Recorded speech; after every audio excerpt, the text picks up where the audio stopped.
There seems to be a lot of misunderstanding or confusion surrounding moderate Islam. Radical Islam is seen to be a fringe, and Islamists are whitewashed by those saying it's a fringe, and moderate Islam is the core of most Muslims, and there's no need to be concerned about Islam in another society. How do you feel about that? In reality, there is no such thing as moderate Islam. However, there are people who are moderate Muslims. There's a distinction between Islam and Muslims.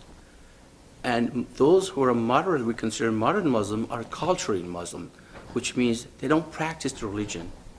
In fact, they're Muslims in name only.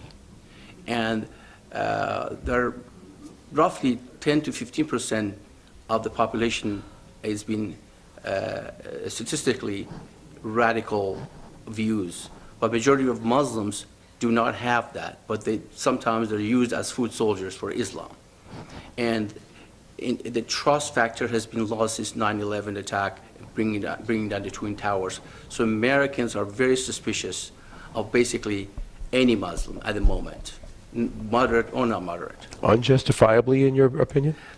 You know, some people are truly want to have the daily life like anybody else.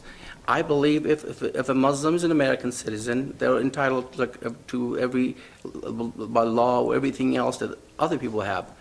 But the radical teaching in the mosques will entice the others to follow. That's the problem. We have too many mosques here, and the people who, imams going to the mosque, teach hate, violence against non-believers. That's something that we have to monitor. Is that a fringe, or is that in mainstream American mosques? It's a mainstream American mosque. That's all there is to it. I have gone to several mosques, and I've listened to them. They preach hate. Their purpose of being here is not to teach love, is not to teach to be good, but it's to bring down the West. This is what they want to do. Islam wants to dominate. Domination is the core value of Islam. Islam has always been like that since the Prophet Muhammad time. It's always been about hate, always been about violence. And when Prophet Muhammad created Islam, he brewed a militant cult that is based on violence. And he said that either in Hadith, he said that I became victorious by creating terror into the hearts of unbeliever. This is directly come from the mouth of Prophet Muhammad. So what about these Muslim advocacy groups like CARE and ISNA and MPAC, who claim that there's too much Islamophobia? Any criticisms of radicalism is really a form of racism. What do you think about that? I think it's just the opposite. There's a lot of Christian phobia right now, because you can't even do anything if you're a Christian. And the attack of Christianity is unbelievable, especially with this administration in the White House. But there is no such thing as Islamophobia. Islamophobia is justified. It's not Islamophobia when they're trying to kill you. That is not Islamophobia. They're trying to kill you. CARE, ISNA, and the majority of them, all the student Muslim organizations here in the United States, all they do, basically they're derivatives of Muslim Brotherhood, which started in Egypt. These are all connected together. There's a huge network of Islamic radicals around the world. And it's impossible that you be Islamophobic if they're trying to attack you. If I'm an apostate. If I'm going to talk in front of the camera and tell the truth about Islam, what do they do? The Muslims want to kill me. Why? Because I'm telling the truth. The truth is the first victim. And honestly, truthfully, it's being sacrificed. The altar of political correctness. Unfortunately, when it comes down to it, is our representatives in the United States or elsewhere, they are the ones who have to really bring this up. and they really understand that we have to do something about this. This is getting worse on a daily basis. How good a job do you feel the Obama administration is doing in bringing these issues to being able to protect America from? It isn't just terrorism, is it? I mean, what's the ultimate goal? Of Islam, the ultimate goal is the domination around the world. And we've seen, since 9/11, we've seen the mosque doubled. I mean, there are so many mosques in this country, doubled. Literally, just recently, I think they released a statistic that mosques in the United States are doubled. And why? Do you see any synagogue? Do you see any church in Saudi Arabia? No. Saudi Arabia spends billions of dollars here building mosques left and right. On top of that, they're having these books of Islam. They're giving it to the students. They're capturing our youth. Our professors, our liberals, they're helping these guys. They're together, and they're trying to culturally invade America. They're invading us right now, which are called soft jihad. The hard jihad was 9/11 when 30,000 Americans, 3,000 were butchered. So the soft jihad right now is culturally. They're trying to change that culturally, and then when the time comes, they will use the hard jihad, as I say, and they've been using it. There's been almost 20,000 Islamic terrorism since 9/11. 20,000. Around the world. Around the world. Basically, we see it on a daily basis. What's your concern about America now under the Obama administration? Under the Obama administration, it has become even worse. I'm not going to directly blame him for anything, but I'm saying Obama has not done anything. He has sing the praise of Islam wherever he goes. Well, first thing he does, he goes to the Cairo in the Al-Azhar University, praises Islam. He claims he knows Islam from the 3 continents. He says that his background was Islamic. His father in Kenyan background, and all he does is praises that. And what I understand, and I've read in many places, that we have taxpayers actually paid money to build mosques around the world. And this president agree with that. And we have people working in Homeland Security that are devout Muslims. To me, a devout Muslim is not going to appreciate the Constitution of the United States. A devout Muslim, first and foremost, is an ummist, an international citizen of Islam. That's what it brings. That means the allegiance is not the United States Constitution or American people. This is what we have to understand. That's why we cannot have a Muslim, a devout Muslim, working inside the United States government. It's extremely dangerous. Well, it's a very big, it's an important issue that you're bringing up here. When President Obama says that Iran is not a threat to America, as a born Iranian yourself, Iranian, and Iran claims, well, we're not anti-Semitic because we have Jews living in Iran. It's just Israel that we don't like. What do you think is the truth? First of all, you must realize Iran is an occupied nation now. It's been occupied by those who do not like Iran. Islamic Republic is the greatest threat not only to the Iranian people, but to the world. Islamic Republic wants to destroy Israel. Iranian people, who are 70 million people, love the Jews. Our history goes back to the event of the Cyrus the Great free the Jews, and our friendship has been going on forever. We have absolutely nothing against the Jews. In fact, we care for them. History has shown that. But Islamic Republic wants to change that view. But the people of Iran, we have to make the distinction between the Iranian people and the regime. The regime is a terrorist regime. Iranians are peace-loving people. And this is very important for the West to understand that. But they want what they want to do, building the bomb, the nuclear bomb. What do they need that? Is first and foremost to protect themselves from the West, to attack them so they can go ahead and do all they want to do for carte blanche around the world. What do you think they would do if they were able to? If they're threatened, they will use it. It's mandated. It's part of their Islamic ideology. Yes, whatever just ends justify the means. is that Nuclear terrorism? Absolutely. They will use it in a heartbeat. And this is just look what they're massacring. It's the same thing happening in Syria. And they have sent 10,000 elements to the Syrian, and they're massacring the Syrian people.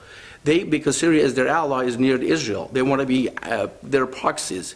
So they want to be close as Israel as possible. So it's not that the Iranians do not like the Jews or anyone else. It's just the regime doing that. We have to understand that. It's very important. I just heard that the Senator Santorum said exactly yesterday in his speech that Iranians are Persians. Persians historically are friends with the Jews. They have absolutely nothing against the Jews. Well, but haven't the public been brainwashed? Absolutely.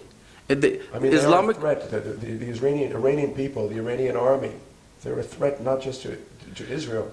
Well, most Iranian armies don't agree with the regime, but they do what they have to do. But this Pasdaran, which is Revolutionary Guards, are the ones that really, and even some of them are coming back from the Islamic regime. In fact, in 2009 fraudulent election against Mr. Ahmadinejad, we had the opportunity of the century to go there and help those kids and dismantle the Islamic regime, and we didn't do that. And Mr. Obama, and a lot of people in Iran said, Mr. Obama, are you with us or with the terrorists? Mr. Obama said, I am with the terrorists. So that's why we are where we are. If Mr. Obama stayed with the freedom people, we would not be in this mess at this point. If you could issue a challenge to American Muslims to show their true intentions. I want them to come and get the book of Quran and tear it up and say, this is not our religion, because there's a lot of hate and a lot of violence in this book. If you are a Muslim and you follow Muhammad, then I don't consider you automatically a terrorist. It's danger to the United States of any person. Any person who claims to be a Muslim is a follower of Muhammad. Muhammad was a terrorist. Muhammad he was a rapist. He was a thief. He killed, he murdered for his agenda, and followers doing exactly as he did. And that's what he said, follow me, do my example. People emulate Prophet Muhammad. A lot of frenzied people in Afghanistan, why do they do that? Because Prophet did it. If Prophet Muhammad can rape a 6-year-old little girl, it's okay with me. That's how it is. People have to understand and wake up. There's no much time left. Americans must wake up, understand what Islam is, the threat to the national security of this country and the world. Everything they wanted to do is just destroy America. And if they could right now, they would do it. But slowly, culturally, and then eventually, when they are able to make the bomb, they will use it. Do you think they would use the bomb knowing that it would be retaliated? To them, it doesn't make any difference. As long as they kill the kafirs, that's all that matters to them. Even though if their existence is threatened. The non-Muslims, you mean? Absolutely. As long as they kill the non-Muslims, then they're willing to sacrifice their own people. Iranian regime is willing because they don't care for Iranian people. They are willing to kill the Jews, even that Israel could retaliate 70 times more, but they don't care. That makes them dangerous. It's not like the Soviet Union. We could deal with them in a state to a state. We're dealing with a bunch of savages. A group of savage terrorists have the bomb and they want to use it. They don't care about Iranian people. In fact, they've been destroying our monuments, trying to destroy the Cyrus the Great tomb. They've been destroying thousands of artifacts of Persians. They have absolutely no feelings about Iranians or Persians. They're destroying us. They're enemies. And that's why I said earlier, Islamic Republic is the greatest threat to Iranians first, to the world second. And what about this sect, the Huttites, that Ahmadinejad, the 12th Imam, Mahdi? The Mahdi, yeah. What is this sect that they believe? Are they looking to launch an apocalypse, a global apocalypse? They think the whole world has to come to a state of major chaos, and they are trying to create that. So the so-called hidden imam to show up, make the world straight. Their Messiah. Their Messiah. the fictional character that supposedly at the age of 4 or 5 disappeared in a well in Saudi Arabia, and somehow they ended up in a well in Iran. They built one, and his brainwashing is unbelievable in Iran. Propaganda is unbelievable. Everything comes out of the Islamic Republic is a lie.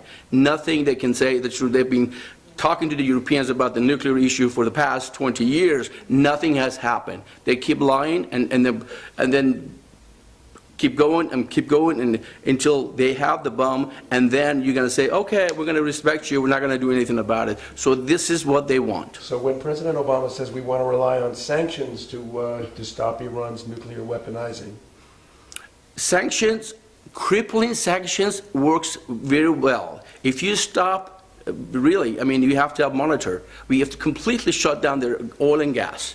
You shut down the oil and gas, they will vanish. but if Obama won't do that, Obama has not done that. He has been talking and talking and was not, but not been walking. He's just been talk and talk and talk. He's not interested to get involved in that. Even during the George Bush's time, I mean, we're just not going to blame Obama. During the 8 years of George Bush, he didn't do anything about Iran. In fact, George Bush went after Saddam and killed Saddam and helped the Islamic Republic, their greatest enemy of the Islamic Republic, and then the Taliban. So basically, in fact, they made Iran stronger. as an apostate now, as you consider yourself, or as you're told that you are, why are you coming out and speaking so strongly? Because it's so important for people to know. I have seen what Islam has done to my country. I have seen so many people have been raped, killed, destroyed in the name of Islam. I don't want that to happen in the United States, which is beginning to happening. It's very important. And also, just all I'm saying, look at the England, look at the France. 20 years from now, this is America. My fellow Americans, to watch what's happening in Europe. If you do not pay attention, this is what you're going to have here in 20 years. Islamization has started here, but if you don't do anything about it, we're going to have to fight street to street, corner to corner, so be ready.